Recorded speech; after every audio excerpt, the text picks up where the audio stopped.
Nossa, que notas horríveis desses alunos. Opa! Bom dia, boa tarde, boa noite.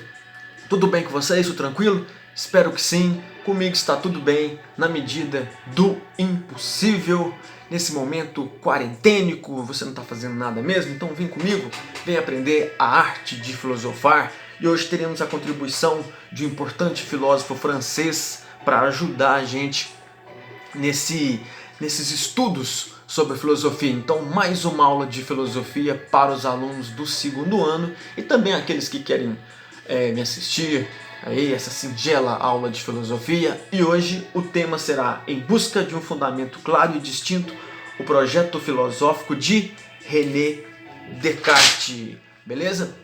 Vai ser sobre o René Descartes que a gente vai falar hoje. Ele vai trazer para a gente um importante pensamento, uma contribuição bem significativa para a gente desenvolver o nosso pensamento dentro do campo da filosofia, tá?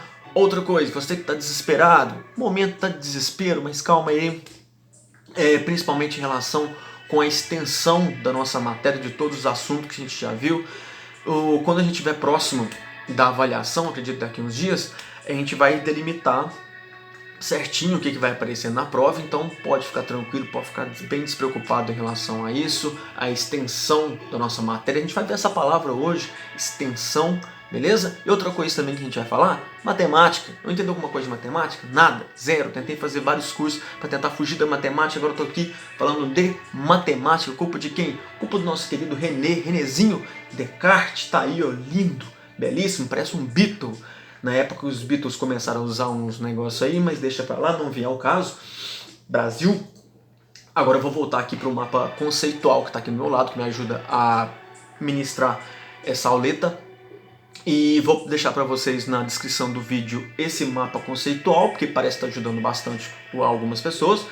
E também vou deixar as páginas do nosso material, onde a gente vai falar sobre a contribuição dentro no campo da filosofia do nosso querido René Descartes, beleza? Então fica aí bem confortável, acho uma posição bacana para você. E eu peço o seguinte, vou fazer um pouquinho diferente, deixa um pouquinho de lado o material, de lado aqui, joguei o meu para lá, mas enfim, porque eu já li, deixa um pouquinho de lado e vamos escrever, vamos ouvir e vamos escrever, pessoal, alguns conceitos importantes, algumas partes importantes. Eu vou começar com uma leve biografia aqui, uma introdução do assunto, enquanto você vai se ajeitando aí, para a gente se contextualizar, e depois alguns argumentos e contribuições e ideias do Descartes, beleza? Então é isso aí que a gente vai fazer na aula de hoje, vou tentar ser o mais breve possível para você entender. O René Descartes, ele nasceu na França, em 1596, ele viveu boa parte do século XVII. Então, no século XVII, na França, estava acontecendo muita coisa, principalmente a Revolução Científica. Né? As áreas dos saberes, as áreas científicas, elas estavam passando por um momento de revolução. Né? Como eu falei para vocês, revolução, umas coisas estavam assim, praticamente tudo de cabeça para baixo. Tem uma nova visão, uma nova forma de lidar com aquilo. Então, eles vão ter uma nova... Os franceses, depois o mundo, vai ter uma forma diferente de lidar com as ciências. Então, as ideias do Descartes aparecem nesse momento aí. Vai ser muito importante. Uma coisa que é muito importante, eu gosto muito de falar, é a questão de que o Descartes era um daqueles cientistas que ele não escreviam só em latim. Né? Lógico que aquela frase máxima dele, que a gente vai falar, ficou popular em latim, mas o Descartes ele tinha também o hábito de escrever em latim, porque era como se fosse a língua oficial dos cientistas, das ciências, e também produzia o seu conhecimento ali em francês. Para quê? Para deixar tudo popular, para deixar tudo aí entendível, digamos assim, beleza? É o que eu tento fazer principalmente nas minhas aulas, deixar tudo mais entendível. Então, geralmente, aquele professor ou aquela pessoa que está te passando algum conhecimento, aí você fala assim, fulano é muito inteligente. Não, mano, ele parece que engoliu um dicionário. É só isso. Beleza? Então vamos voltar para o Descartes aqui, vamos parar com isso. Ele foi filósofo, foi também matemático. Ele teve um pensamento, a contribuição do Descartes foi muito forte dentro da matemática. Sabe por quê? Já vou falar de plano cartesiano. Cartesiano também tem a ver com Descartes. beleza? Então dentro da matemática, alô pessoal, professores de matemática, um abraço para vocês. Pessoal que curte matemática, pessoal que não curte, você vai trombar aí com o plano cartesiano, beleza? E também a questão da hipérbole, que a gente vai falar daqui a pouquinho aí. Ah, meu Deus, eu tô aqui fazendo filosofia, assistindo a aula de filosofia, a matemática tá aqui. Olha só, eu tenho uma boa notícia e uma má notícia ao mesmo tempo. A matemática tem tudo, meu querido, beleza? A matemática é a linguagem universal para explicação de tudo, principalmente em relação aos filósofos que a gente vai ver a partir de agora, que vem com Descartes da escola racionalista, beleza? Então vai ter essa questão, essa relação aí de filosofia, matemática, filosofia, que vai ser interessante a gente entender aí, tá? E o Descartes vai trazer o racionalismo, como eu acabei de falar para vocês, e além de ter uma contribuição bem forte para a geometria, beleza?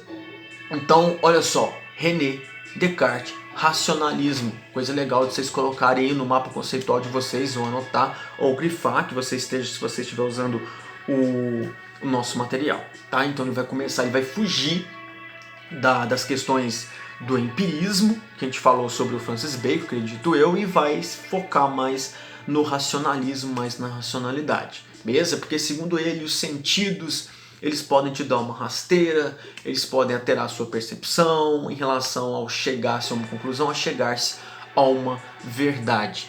Falando em conclusão, antes de começar a falar sobre a biografia do Descartes, Descartes que era um racionalista, né? Ele trouxe um método racionalista para aplicar dentro da filosofia. O que acontecia?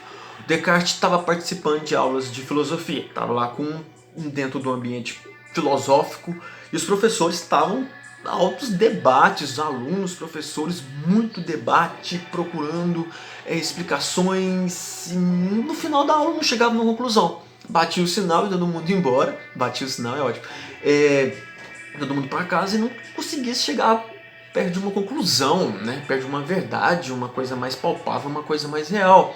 E o Descartes ficou meio bolado com aquilo. Falou assim, olha, a gente não está conseguindo chegar numa exatidão das coisas porque está faltando um método aqui. E eu sei aonde que eu vou conseguir isso. Aí ele foi lá na matemática e trouxe esse método para dentro da filosofia, para tentar chegar a conclusões mais palpáveis, entendeu? Porque ficava muito solto as conclusões que se chegavam na época, antes do Descartes aí. Então ele trouxe com o método, o discurso do método, que é um livro dele importantíssimo, e a racionalidade, ele vai conseguir isso, aplicando conceitos matemáticos dentro da filosofia, conceitos exatos dentro da filosofia, que até então era tão subjetiva, beleza? Melhor explicando para vocês. Sabe aqueles quebra-cabeças de 1000 peças que o pessoal à toa tem a mania de comprar? A matemática. Pensa, o matemático vai montar esse quebra-cabeça, ele monta certinho com a exatidão nas peças para montar o que está na caixa, aquela paisagem da caixa. O filósofo, ele monta, ele encaixa as peças, mas não forma paisagem nenhuma. Aí você chega para ele e fala assim, mano, tá errado. Ele vira para você, o que é o erro? Quem diz que tá errado? Qual é o erro original? Da onde vem o erro? E começa a trabalhar em cima daquilo. Aí você pensa, não, desculpa, vamos tentar de novo? Vamos, aí monta tudo de novo. Não dá a tal da paisagem, dá qualquer outra figura, de menos a paisagem que está lá na cacheta, que o matemático montou com exatidão. Aí você vai questionar, olha só, a gente não está seguindo as regras. Que regra? Que são regras? Qual a necessidade de regras? Quem começou com as primeiras regras? Por que estamos sujeitos a regras? Aí você pensa, mano, desculpa, deixa essa caramba desse quebra-cabeça desse jeito mesmo e vamos embora. Então Descartes viu que precisava se colocar um método dentro da filosofia, beleza? Como eu falei, ele nasceu na França, numa província francesa, em 1596, no final do século XVI. Ele ficou órfão de mãe há um ano, assim que a mãe dele deu à luz, teve ele, a mãe dele acabou morrendo, ele ficou só com o pai, e o pai dele, como todo pai, como seu pai, super preocupado com a educação, colocou ele na escola de elite. E escola de elite na época tinha como professores os jesuítas, beleza? Então não esquece dessa palavra não. Ele estudou numa escola de jesuítas, você já deve ter visto falar sobre os jesuítas na história do Brasil, beleza? Que era uma educação de elite, então ele estudou muito astronomia. Você vê que a astronomia está sempre pautada aqui nos nossos assuntos, e também estudou bastante matemática, beleza? Aí o que ele fez? ele, ele frequentou essa escola jesuíta, né, bem escolástica, bem aristotélica, bem baseada nas ideias do Aristóteles, e depois ele foi estudar direito. Se envolveu bastante com direito, mas acho que ele chegou a se formar em direito, mas se alistou no exército e foi viajar. Aí ele viu que na carreira do exército ele não teve lá muito êxito, viu que não era a praia dele, mas foi interessante que ele viajou pra caramba, conseguiu conhecimento pra caramba. Viajar é muito importante, você absorve muita coisa quando você tá viajando, beleza? Você entra em contato com muita coisa. Aí ele encerra a carreira dele como militar. Interessante que ele ingressou no exército do Maurício de Nassau. Para quem lembra um pouquinho da história do Brasil, aquela presença holandesa no Brasil, tem muito o lance do Maurício de Nassau, então a influência holandesa, a presença holandesa, a invasão holandesa aqui no Brasil, e foi nessa época que o Descartes estava prestando serviços militares. Ele sai então da carreira militar, encerra a carreira militar dele e vai para o campo da filosofia e da matemática. Ele era um cara muito reservado e ele dedicava o tempo dele reservado, fora do convívio social, para escrever, para filosofar, para montar as ideias dele, beleza? E ele vai ter ele vai trazer o que ele absorve tanto nas viagens dele como na astronomia, na matemática. Aí vem o Galileu também, que vai influenciar bastante o pensamento do Descartes, e ele começa então a fazer filosofia, a montar a própria filosofia dele. Tanto que se vocês quiserem pesquisar alguma coisa sobre o heliocentrismo, o Descartes, não vai tratar aqui agora não, porque senão o vídeo vai ficar muito extenso, mas é basicamente isso. Ele acaba escrevendo várias obras e acaba virando tutor de uma rainha na Suécia, tipo um conselheiro, tutor de uma rainha na Suécia. E na Suécia faz um frio lascado e parece que essa rainha, ela tinha que, isso é uma curiosidade, ela gostava de estudar muito cedo, então o Descartes acordava cedo, um frio lascado, para ajudar, para ensinar essa rainha, e ela acabou pegando uma pneumonia e o Descartes então acabou morrendo, beleza? Foi mais ou menos isso aí que aconteceu com ele. Olha só, agora focado na filosofia, vamos deixar nosso vídeo mais objetivo, é só a biografia, vamos prestar atenção que você vai conseguir absorver o nosso conhecimento aqui. O que a gente tem? O Descartes é de uma tradição racionalista, como falei para vocês. Já falei para você puxar aí o lance do racionalismo, beleza? E ele traz aquela ideia de que o conhecimento racional ele é inato ao ser humano, ele vem da natureza humana. Então, o conhecimento ele é inato, o ser humano já nasce com conhecimento. O que deixa a gente ser humano é o fato de a gente ter conhecimento e a gente fazer o uso da razão. A gente vai ver isso com a máxima dele, o penso logo existo, mas daqui a pouco vocês vão ver. Então, ele é racionalista, ele diz que o conhecimento racional ele é inato ao ser humano, é inerente, vem da natureza humana. É isso que difere a gente dos animais, por exemplo, que a gente tem a noção da nossa realidade, a realidade está em volta da gente. E ele também absorve uma ideia do Platão, que vocês devem ter visto no primeiro ano, que é aquela ideia de que o ser humano ele é composto de uma dualidade psicofísica. Então, o racionalismo ele é inato e o ser humano ele é composto de uma dualidade, duas coisas, a psico e a física. O que é isso? Seria a mente ou a alma, que seria a psique, ou para o pessoal que vai fazer psicologia, tá aí, e um corpo. Então seria alma, mente e o corpo. Então seria essa dualidade, a psique, a psicofísica, beleza? Então, aquilo que é mental e aquilo que é físico, vamos dizer assim, dentro do pensamento cartesiano. Então seria mais ou menos assim, o Descartes cunha termos em latim, que vai ser o res cogitans, que está aí no material de vocês, depois você dá uma olhadinha, que seria a coisa pensante, e o res extensa, seria a coisa extensa.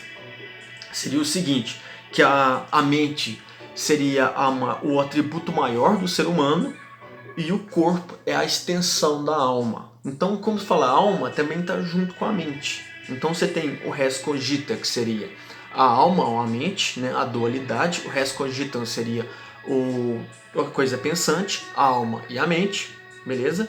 juntamente com a extensão do corpo, que seria a res extensa. Então a mente, a alma, é o atributo maior do ser humano e o corpo é a extensão dessa alma, a extensão dessa mente, beleza? Extensão é tudo aquilo que pode ser medido, isso seria o físico, né? E a psique, a alma, a mente, que seria o cogito, que a gente vai ver mais adiante. Então o corpo ele depende da alma para viver, do mesmo modo que a alma depende do corpo para habitar o mundo, beleza? Então o dualismo do Descartes aí é basicamente isso aí, beleza? Voltando ao outro assunto, o que o Descartes faz? Ele vai lá na matemática e traz um método preciso e exato para analisar, para compreender, para garantir a certeza dentro do campo filosófico, porque a filosofia tava difícil de você construir um pensamento sólido dentro da filosofia, dentro de um terreno tão movediço. Então, segundo ele, era necessário trazer um método preciso para o campo filosófico, um método preciso para a filosofia. Então, vamos lá! Puxa uma setinha aí, coloca o método cartesiano, ele vai trazer um método lá da matemática para dentro da filosofia, importante pra caramba. Ideias do Descartes. Olha só, como eu falei para vocês, recapitulando, a razão é inata, é o ser humano. O ser humano já nasce embutido de intelecto. Ah, mas o que diferencia um ser humano do outro? Olha só que interessante isso. Presta atenção. Tá prestando atenção? O que diferencia, você já nasce inteligente. O que diferencia, você já nasce com a capacidade de pensar, com a capacidade de raciocinar. Isso que transforma a gente, ser humano. Entendeu? É o que a gente tem em comum, eu, você. Mas o que diferencia eu de você é o que eu faço da minha inteligência e o que você faz com a sua inteligência. Opa! Tempos difíceis que a gente está vivendo aqui no Brasil. Interessante analisarmos o que as pessoas estão fazendo com a inteligência delas. Obrigado, Descartes. Outra questão aqui. O conhecimento ele deve ser claro e distinto. Tudo aquilo que gera dúvida deve ser afastado do âmbito da produção de conhecimento verdadeiro. Então o conhecimento deve ser claro e distinto. Interessantíssimo isso aí. E outra coisa é que o conhecimento deve ser consolidado através de um método. Ciência e método são duas coisas que não se separam. Beleza? Então interessante isso aí. Então, razão é inata, conhecimento deve ser claro e distinto e deve ter um método para conseguir chegar à produção desse conhecimento. Beleza? Continuando, como é que funciona essa questão aí do racionalismo? O que acontece? O Descartes vem com o racionalismo. Ele diz que o conhecimento baseado, por exemplo, principalmente no empirismo, que a gente viu na aula passada, a experiência dos sentidos, né, de conhecer através dos sentidos, os sentidos eles podem te enganar. Essa forma de conhecimento, antes do racionalismo, segundo Descartes, ele pode ser um conhecimento enganoso. Segundo Descartes, tudo que é conhecido que não seja através da razão pode ser enganoso, você pode ser enganado pelos seus sentidos. Então, segundo Descartes, somente pelo processo dedutivo que ele trouxe da matemática, a gente consegue evidenciar aquilo que é conhecido, né, que é o lance do método que eu expliquei para vocês. Então, por isso que ele bate tanto nessa questão do método, um método preciso para atingir a razão. Nisso, com esse método preciso para conseguir atingir a razão, o que ele faz? Ele rompe com o empirismo. Ele passa uma rasteira no pessoal do empirismo aí. Ele nega o empirismo, ele nega então toda aquela tradição aristotélica que ele viu lá na escola dos jesuítas, que a gente falou lá no meio do vídeo aí, mais pro final, enfim, no início do vídeo aí, no início pro meio do vídeo, beleza? Então, como é que funciona, Descartes? Explica pra nós, já que o negócio não é empírico, vem cá, mostra pra gente como é que é. Descartes foi lá, arrumou o cabelinho franjinho dele e foi lá, pá, o que ele fez? Dúvida. O que move o mundo é dúvida. Tá prestando atenção? Tá, presta atenção, larga isso aí. O que move o mundo é dúvida, meu querido. Eu não sei se foi o Einstein, sei lá quem falou essa frase, mas o que move o mundo são dúvidas. Não existe pergunta idiota, existe resposta idiota. Me ajuda aí. E hoje em dia o que mais tem é gente dando respostas. Entendeu? Então toma cuidado com isso aí. Então Segundo, a primeira coisa que a gente vai fazer é pegar o que vai ser analisado e colocar dentro da dúvida metódica e hiperbólica. Sacou? Que seria essa questão de a dúvida exagerada, a dúvida ao extremo, duvidar daquilo até não ter mais como duvidar. Aí vira verdade, vira um conhecimento científico, palpável, uma coisa mais sólida dentro desse campo tão movediço como eu falava que é a filosofia, antes do método cartesiano, beleza? Só que o que seria essa dúvida? Aquela dúvida do Sócrates, aquela dúvida do ceticismo helênico, né? Aquela dúvida dos gregos. Não é duvidar só por duvidar, mas uma dúvida metódica, entendeu? Uma dúvida que rompe com essas tradições. O Descartes tem muito disso, romper com tradições. Vamos trazer coisa nova para a gente ampliar a nossa visão e entender o momento que a gente está vivendo. Entendeu? Então vamos romper um pouco essas tradições. Então não seria essa dúvida metódica hiperbólica, não seria essa dúvida, aquela dúvida grega de pessoas céticas. Seria uma dúvida bem baseada no método, duvidar até que ponto chegasse numa verdade convincente, beleza? Dentro do campo científico, sacou? Então é como se fosse chegar a um julgamento final e verdadeiro. Seria basicamente isso. Então ele estabelece algumas regras desse método, tá? Para conseguir chegar a essa verdade, essa coisa, enfim, essa coisa mais palpável, né? Essa conclusão mais palpável dentro da filosofia. Que as regras do método dele seriam a evidência, né? A primeira coisa, evidência. Número 1, coloca aí, evidência. Esse é o método. Método científico, o método do Descartes. Primeira coisa, coloca aí, primeira regra, evidência, rejeitar tudo que não for evidente. Você vai solucionar um crime ali, você tá ali para solucionar o crime, você vai basear em evidência, vai basear em coisa sólida, não vou que a vizinha falou, enfim, é importante, mas sim, é evidências. Você não vai aceitar alguma coisa duvidosa como sendo uma coisa verdadeira. Você vai trabalhar com coisas claras, com coisas distintas. Então, a primeira coisa, evidências. O pessoal que vai mexer com desvendar crime, evidências. O segundo pontinho, a análise. Segunda regra aí vai ser a análise. O que você vai fazer? Você vai dividir o seu problema, dividir o que você está estudando em várias partes possíveis. Você vai deixar bem pequenininho, vai analisar isso aí para facilitar a sua compreensão. Você está com um problema na sua vida, a primeira coisa que você faz, você pega as evidências, não aquela música, mas enfim, você pega as evidências, tudo que pode ser considerado verdadeiro, nada duvidoso. Segundo ponto, divide o seu problema em várias partes, para ficar mais fácil a compreensão. Terceiro ponto, que você vai fazer?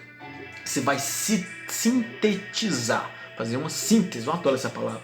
Você vai partir do mais simples para o mais complexo, beleza? Você vai começar com os problemas menores para depois para os maiores, que aí seria a questão do método dedutivo. Então você vai seguindo alguns, enfim, você vai sintetizar, que é a partir do resolver os problemas menores para chegar nas partes mais complexas. E o quarto ponto, o finalzinho, vai ser a enumeração.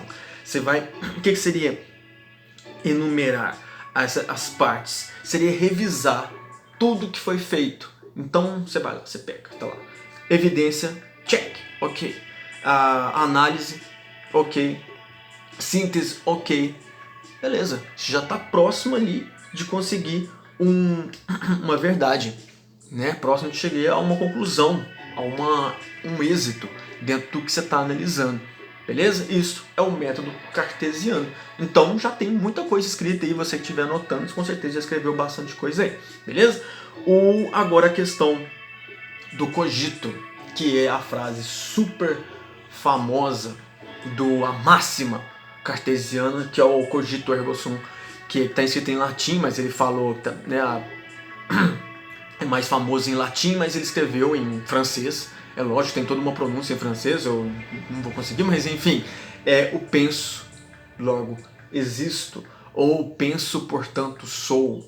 É uma coisa mais ou menos por aí. Tem uns deslizes na tradução, mas é basicamente isso. O mais famoso é penso, logo existo, ou penso, portanto sou. Tá? Como é que eu posso falar? Como é que eu posso falar para vocês como é que funciona isso aí? A aplicação do método cartesiano na dúvida metódica e hiperbólica em relação ao primeiro conhecimento estritamente verdadeiro, tá? Ao conhecimento do eu. É mais ou menos isso aí, baseado na dedução. Então, peraí, máxima cartesiana, penso, logo existo, ou penso, portanto, sou, que seria a máxima dentro da dúvida metódica e hiperbólica do método cartesiano, o método de conhecimento, o primeiro conhecimento estritamente verdadeiro. Então, como é que ele fez para chegar nesse tal cogito? Aí, o que seria isso aí? Vou explicar para você direitinho. Olha só, primeiro passo. Eu devo duvidar de tudo para conseguir atingir um conhecimento rigoroso. Como eu falei para vocês, não é aquele lance cético grego.